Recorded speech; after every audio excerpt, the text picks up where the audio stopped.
Welcome once again. The World Wide Web Yahoo was founded by electrical engineers Jerry Young and David Filo back in 1994.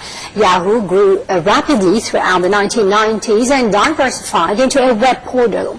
It also made many high-profile acquisitions. It began using Google for search results before developing its own search technologies back in 2004 and revamping its mail service to compete with Google's Gmail, and that occurred in 2007. For more highlights on Yahoo, we're very pleased to have with us in the studio the Yahoo's Senior Vice President, Mr. Rich Riley, and Mr. Ahmed, the Vice President and Managing Director of Yahoo Middle East. Thank you very much for being with us, gentlemen. Thank you for having us. Thank you very much, gentlemen. Good morning. Now, of course, my first question to Mr. Rich.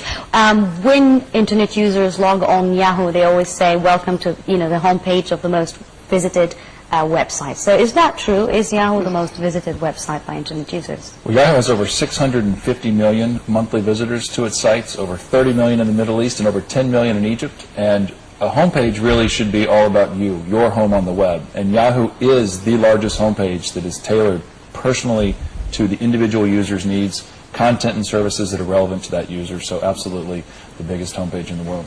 Mm-hmm. And would you think that the competition is tough? I mean, Yahoo faces stiff competition from Google. We know that for sure. There's also the Facebook that's launching its own, devices as well. So how does Yahoo try to stay up always one step ahead of others? It's a competitive world. We've been competing for over 15 years now. I mentioned our massive global user base, and it's our users that are constantly interacting with Yahoo, telling us what we can improve, and increasingly our systems and services learn from our users. And so the content that you see will be different than the content that you see. And it's continuing to evolve and become increasingly personal and relevant to each individual user. And that's how we think we will stay ahead and always be the most relevant service on the Internet. Mr. Nassef, thank you for joining us. Now let's talk about this part of the world.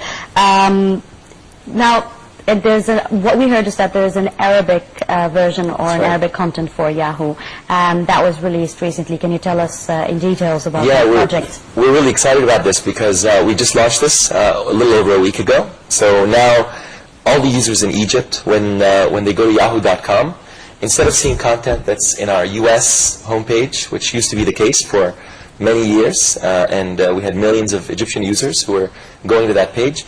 Now they'll be going to the Arabic front page that we just launched. We also launched an English front page for Yahoo.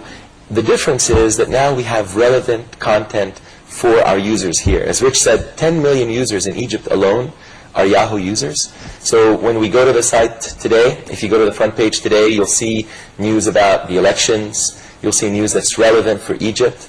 You'll also see all the international news that Egyptians are interested in.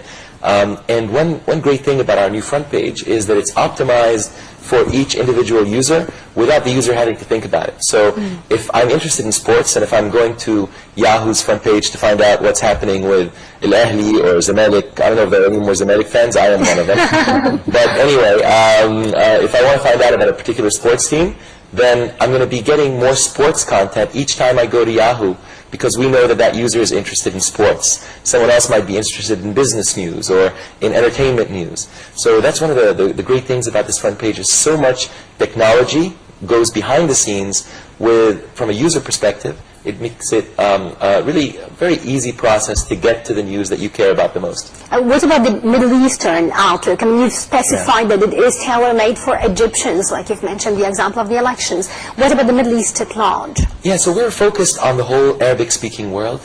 Yahoo, as Rich mentioned, we have 32 million users in the Arab world. This is a key region for us as a company. It's a fast-growing region in terms of internet usage. And of course, Egypt is particularly important because that's the biggest number of internet users in any Arab country. Obviously, it's the biggest population. It will have the biggest growth over the next few years. So today we have in total maybe somewhere around between 14 and 16 million internet users that are here in Egypt. But that number is going to be doubling over the next 2 years alone. So there's going to be some massive growth in this sector. This is why we are investing here. We're investing in terms of people, in terms of putting together the best content and content partnerships. One thing that you won't find really anywhere else in terms of catering for the region is the type of partnerships that we've created. So already today, for example, for Egyptians, you could read Al-Yom Al-Saba articles right on Yahoo. You can read Al Jazeera articles. You could view Rotana videos on Yahoo's front page. So it's very relevant for what Egyptian users care about the most.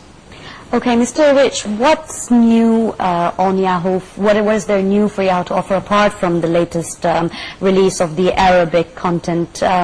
You know, people are always logging on for different reasons on Yahoo, for email, for news, for the messenger even. So what is there new, especially now that there's high competition between Yahoo and other websites? Well, Yahoo, we have our Yahoo services, we have the Maktub services, which we continue to integrate.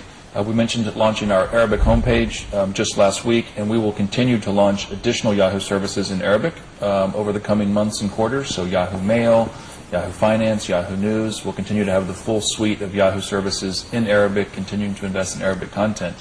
In addition, we continue to innovate those services. So we have a new email service that we're in beta with right now around the world, which is faster, prevents spam, a lot of real user benefits, a lot of social applications, and so we'll continue to innovate across the entire product suite and keep making that increasingly relevant to a user in Egypt. And being the vice president not only of the Middle East but also Europe, you definitely have this greater outlook on the entire regions. How do you assess the Middle East in comparison with Europe? Of course, over there, literacy rate is higher, internet usage is definitely higher compared to the Middle East. Why do you think the region is important? Well, the Middle East is an incredibly exciting region for us. In fact, not just versus Europe, but versus the whole world.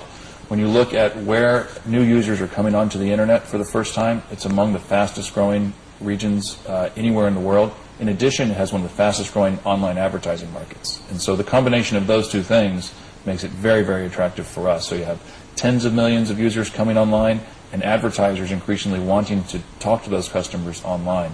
And so we got very serious about the Middle East with the acquisition of Maktub just over a year ago. We've continued to invest heavily in Maktub. We've opened up offices around the region. We're building up majorly here in Cairo. We plan to have over 100 people here a year from now, serving the Middle East and Europe. And so this is just at the top of the list in terms of important markets for us. Yeah, Mr. Nassef, since the release of the Arabic content or the Arabic version of Yahoo, have you tracked down or researched in terms of statistics what are people, you know, in the Arab region most frequently using on Yahoo? And have you thought of tailoring the Arabic version or content according to the country? Like for Egypt, there'll be the Egyptian interest, Jordan, Saudi Arabia, and so forth, like other websites? For sure. So it's early. It's only been less than 10 days since we've had the site.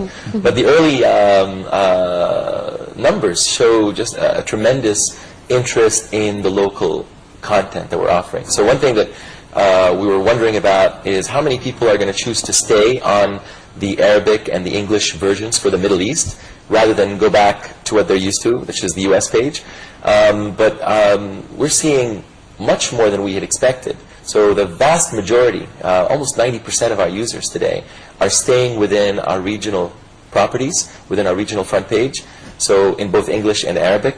So that shows do they have a choice? And does it show there's always, if they want to go back to the US? Yeah, so the first time you go to the front page, you'll get a very big notice right in front of you that says, welcome to our new front page. If you'd rather go to the US page, click here. If you want to go to our English version, click here. So definitely the user is always having a choice, and there's always a link back to any of the Yahoo sites. Yahoo, we have sites in the UK, in France, in Spain, all over the world, right? So always access, but in the end, users everywhere prefer content that's catered to them. So that's what we're seeing here. It's no different, I think, in Egypt or in the Arab world. Mr. Rich, looking ahead, what does the future hold for Yahoo? We want to continue to grow that user base, so from 650 million to a billion and beyond. We want more users spending more time. We want to provide services that are more and more relevant. And we want to continue to help advertisers connect with those audiences. In the Middle East, less than 2% of advertising is spent online. In other markets, in the UK, for example, that's over 20%. So there's a huge opportunity for us to continue to work with advertisers to leverage online advertising. So I think it'll continue to see rapid growth, and it's a very, very exciting space. And just to add, like in terms of the usage that's online today, if we add up all of the Arabic newspapers, not just in Egypt, but all over the Arab world, all the Arabic newspaper circulation is just 11.1 million. And in Egypt alone, we have 10 million users. Yeah. So it shows you the impact for an advertiser. If you want to send out a message to people, it makes much more sense, and you can direct your message much better through using an online site. And with Yahoo, we have that reach where it enables an advertiser or a marketer to reach a very large number of people within their particular segment very quickly and get very quick results, right? Because the results online are immediate, so you'll know exactly the number. Have you tested the ability or receptive mood of those advertisers to actually have an online ad? Sure, and we've been in Dubai now for 10 years, so it's something that is fast growing. I mean, our numbers are growing in double digits every year in terms of revenue. So definitely the trends are there, and a lot of the big multinationals are going online the same way they're going online all over the world. Indeed. Okay. Great. Okay. What about the cutting edge of Yahoo? A final question. Like we've said, it's tough competition. Like you're trying your utmost effort to advance, others are also doing the same. Where is the cutting edge? What's the competitive advantage of Yahoo? Well, Yahoo at its core is an innovative technology company. We have thousands of engineers and scientists around the world leveraging cloud computing, everything we can to make these massive scale services available for hundreds of millions of users around the world. So we continue to innovate every day. Great. Very well. We'd like to thank you once again very much, Senior Vice President Rich Raley, and of Yahoo, of course, and Mr. Ahmed Nassef, Vice President of Yahoo Middle East. Thank you very much, gentlemen, for joining us on The Breakfast Show. And have a lovely morning.